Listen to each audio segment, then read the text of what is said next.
It didn't begin with a loud chase, but with small signs appearing in a repeating pattern. One morning, the farm owner noticed that the number of poultry had decreased in a way that couldn't be explained. There were no loud noises in the night, no obvious signs of destruction, just silent losses repeating day after day. Along the fence line, small footprints appeared, stretching into a thin but consistent trail, as if something had long been familiar with this path.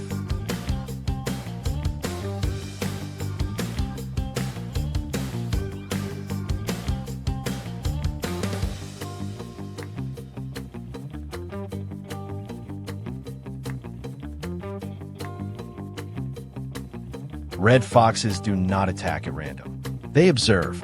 Over several consecutive nights, they move along the edges of the farm, testing every weakness. A slightly loose section of fence, a shadowed corner without light, or a coop door that hasn't been fully secured. With each approach, they learn a little more. And when the opportunity becomes clear enough, they act quickly, cleanly, and disappear before dawn.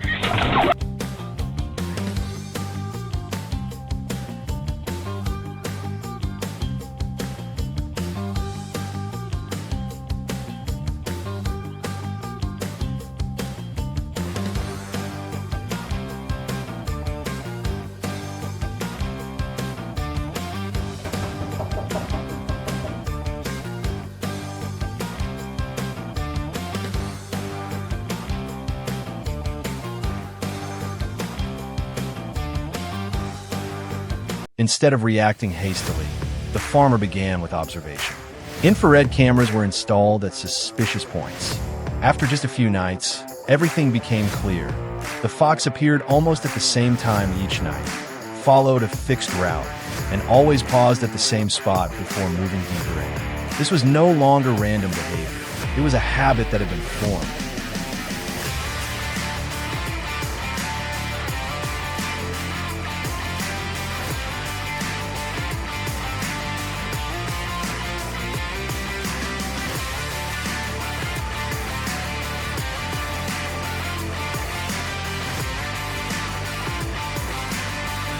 From that data, a strategy was built, not by setting traps immediately, but by adjusting the environment to guide the fox's behavior.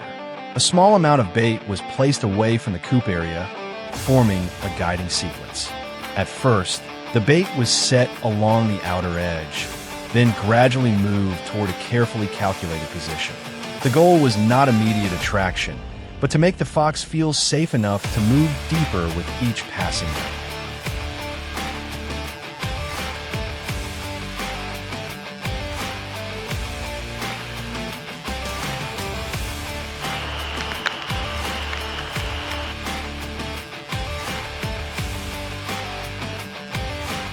Once the fox had grown accustomed to the new route, the trap was deployed. Not a conventional cage, but a streamlined snare mechanism. A strong cable was anchored to a stable point, often a large tree base or a steel stake driven deep into the ground. The loop was positioned directly along the path the fox frequently used, carefully camouflaged with dry leaves and soil to blend into the surroundings. The height of the loop was precisely adjusted. Not too low to avoid false triggers, and not too high to ensure that when the fox passed through, it would tighten at the correct position. Every detail was calculated. Direction of movement, pace of steps, and even the animal's natural reflex when encountering resistance. This was not a randomly placed trap, but the result of many nights of observation and analysis.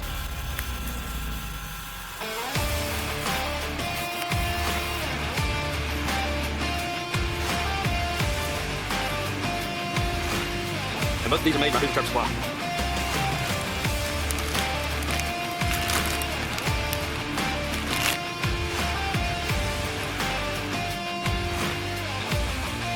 More importantly, the natural state of the area was preserved. There were no major disturbances, no unfamiliar scents, nothing that would raise the fox's suspicion. The activation night did not come with noise. The camera recorded the moment the fox appeared along its familiar route. It paused for a few seconds, observed, then continued forward. As it stepped through the calculated point, the loop tightened instantly. holding it firmly without causing excessive panic. There was no chase, no chaos, just a quick, precise, and controlled response.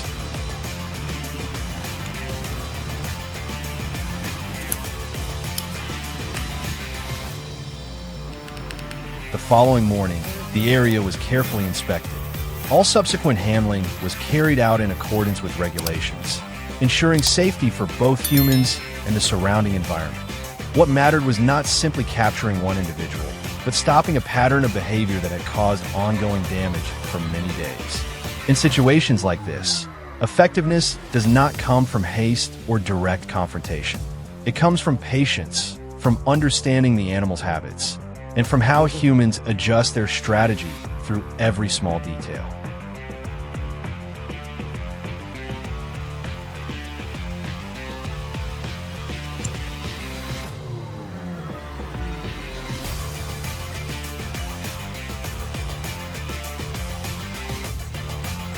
A trap, when placed correctly, is not just a tool, but the final point of an entire process of observation, analysis, and systematic control.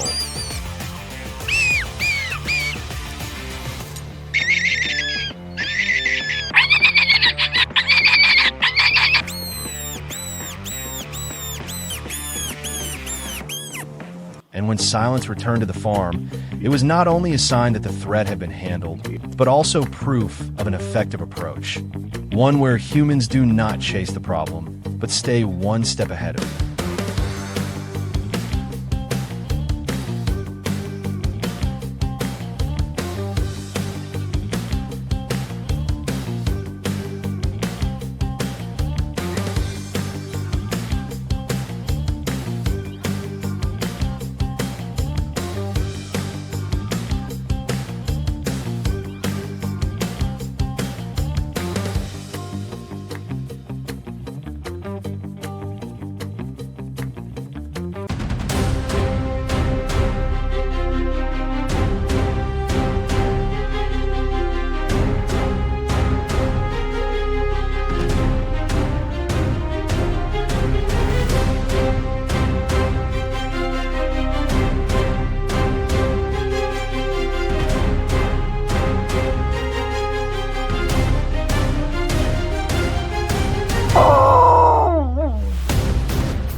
In Canada, particularly in Alberta and British Columbia, wolves have become a constant threat to livestock. Each year, more than 3,500 cattle and sheep are attacked by wolves, causing economic losses estimated at around $13 million. The most severe situations occur in certain areas where large wolf packs live close to farms. These locations are known as red zones, where attacks happen 3 times more frequently than in other areas. These losses not only reduce income but also disrupt livestock breeding cycles, leaving farmers facing long-term instability due to significant financial damage.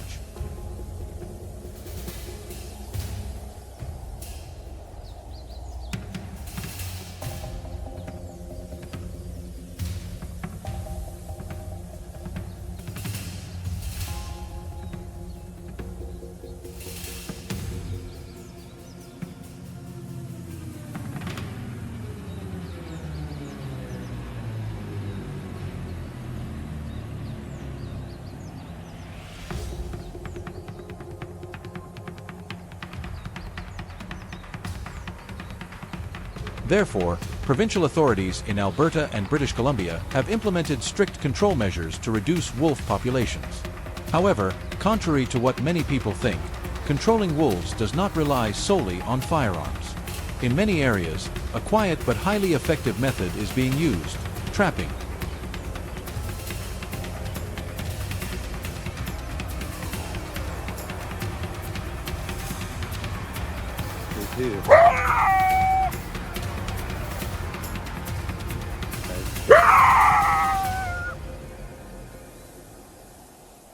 One of the most common types of traps is the controlled foothold trap, designed to hold the animal in place without causing severe injury. These traps are usually buried shallowly in the ground and lightly covered with dry leaves or snow to blend into the environment. Human scent is minimized as much as possible. Trappers even wear gloves and treat the traps with natural soil to avoid detection. Traps are set along narrow paths where wolves frequently travel. When an animal steps into the loop, the tightening mechanism restrains it without causing panic across the pack. This is a critical factor, because if one wolf escapes, the entire pack will learn to avoid that area for weeks afterward.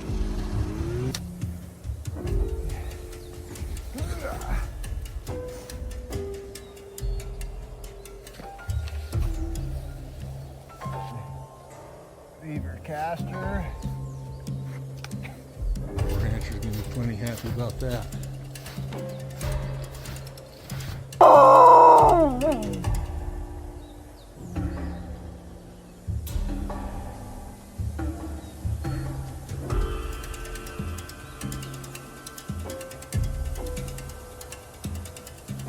The biggest difference between trapping and hunting lies in time.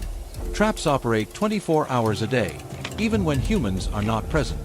This is especially important since wolves are most active at night. While ambush hunting requires precise timing, traps allow for continuous, silent, and persistent control. Doing some.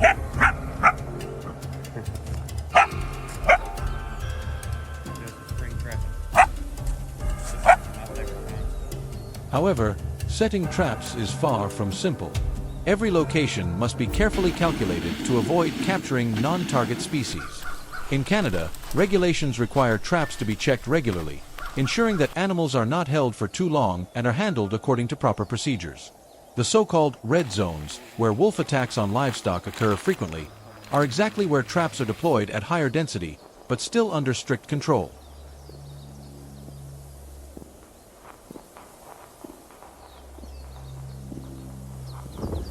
That's a big boy.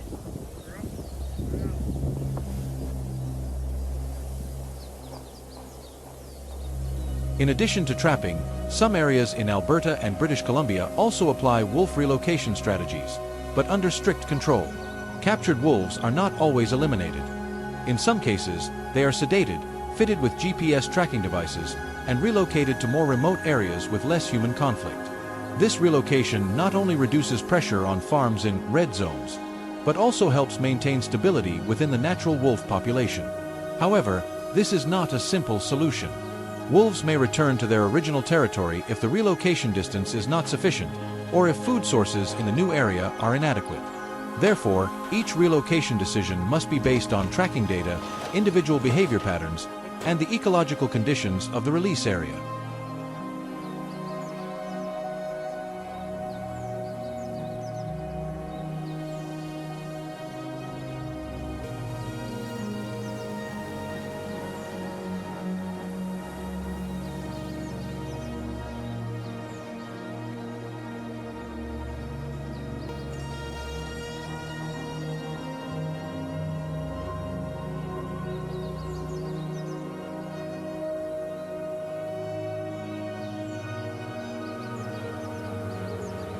However, trapping is not the only solution. It is part of a broader control system. After each capture, the area is often cleared of traces and scents to prevent it from becoming a new hotspot. Everything is aimed at one goal: control, not eradication. Because ultimately, wolves still play a vital role in the ecosystem. The use of traps is not intended to completely remove them from the environment, but to maintain a necessary distance between wildlife and human life.